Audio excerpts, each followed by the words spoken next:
વડોદરામાંથી સમાચાર મળી આવ્યા છે। વડોદરા શૌર્ય દિવસની ઉજવણી રોશની રસલપુરમાં જોવા મળી। ભીમા કોરેગાંવના ઐતિહાસિક યુદ્ધની યાદમાં દોડેશ્વર મહાદેવ મંદિરથી રસુલપુર શૌર્ય સ્તંભ સુધી ભવ્ય મહારેલી અને મહાસભાનું આયોજન કરવામાં આવ્યું। કાર્યક્રમમાં મોટી સંખ્યામાં સમાજ બાંધવો ઉપસ્થિત રહ્યા હતા। ઇતિહાસમાં માત્ર 500 મહાર યોદ્ધાઓએ 28,000 પેશિયાઈ સૈનિકો સામે શૌર્યપૂર્ણ વિજય મેળવ્યો હતો।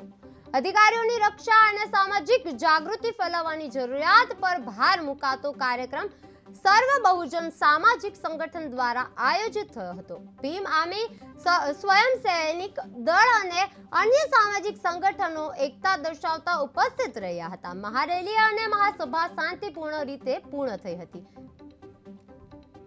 जय भीम, जय संविधान, जय मूल्यवासी, जय जोहार, जय आदिवासी।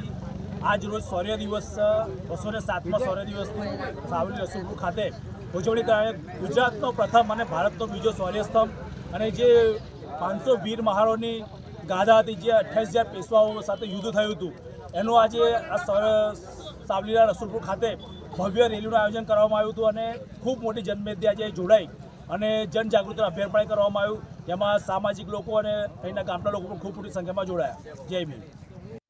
ગામ રસુલપુર, તાલુકો સાવલી, ભારત દેશનો અને બીજો અને ગુજરાત રાજ્યનો પહેલો શૌર્ય સ્તંભ, જે મહારોનો ઇતિહાસનો શૌર્ય સ્તંભ, 1818ની ગાથા, 28 પેશવાઓને ભાજી મૂળાની જેમ કટકટ કાપી નાખ્યા હોય એવા મહારોનો ઇતિહાસનો આજે દિવસ।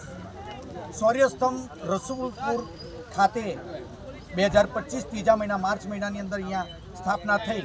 એટલે દરેક સંગઠનો અને દરેક ભીમ યોદ્ધાઓએ આજે 2 કિલોમીટરની એક રેલી કાઢી, મહાસભાનું આયોજન કર્યું અને આ શૌર્ય દિવસની આજે રસુલપુર ખાતે ઉજવણી કરવામાં આવી। જય ભીમ, જય સંવિધાન, જય ભારત, જય